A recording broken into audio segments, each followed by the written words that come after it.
Well, this weekend had great news for us, and that is the Australian government's going to actually be more generous to our people from New Zealand if they come across. Now, there's more security of their lifestyles across there, all sorts of things to entice them away from us.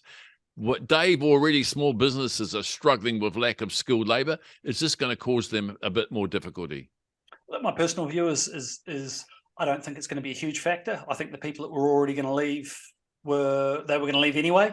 And I reckon you've probably got a different view to me.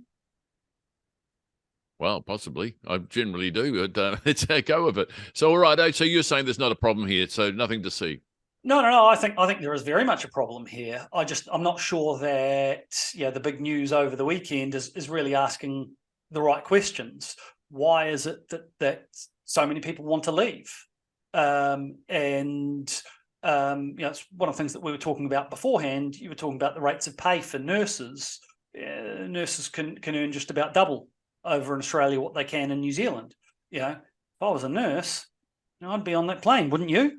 Well, it's not just nurses, it's builders, it's contractors, it's tradies. All these people can earn at least a third more than they do here. Why wouldn't you go? Because I even think the cost of living over there is cheaper. Housing's cheaper. Even food and produce is cheaper in the supermarket. Maybe not everything, but it does look very enticing. This is not a paid promotional video for moving to Australia, by the way, folks. But the fundamental problem here is one that we've discussed on a number of occasions, Max. New Zealand, we're not productive. No, and we're not. There was a study done in, I think, 2013 that talked about the amount of capital per employee. So the amount that's spent on tools, equipment, software, whatever to do their job, something like 40% more in Australia. Like, they're just greatly outstripping us, and so they don't have to work as hard and they make more. Yeah. Well, I believe the Australian government supported their work, their SMEs, their small employers through the pandemic a lot more than the New Zealand government did, and that's probably why they're in a better position to offer more enticing wages and conditions across for our people to go. What's the answer for New Zealand small businesses? Look, the answer is there needs to be a real refocus.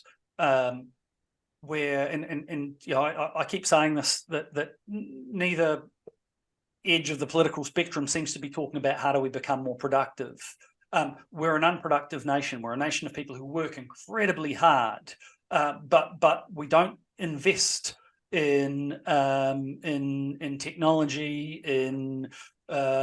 We don't invest enough in our businesses, and there needs to be a significant refocus on that.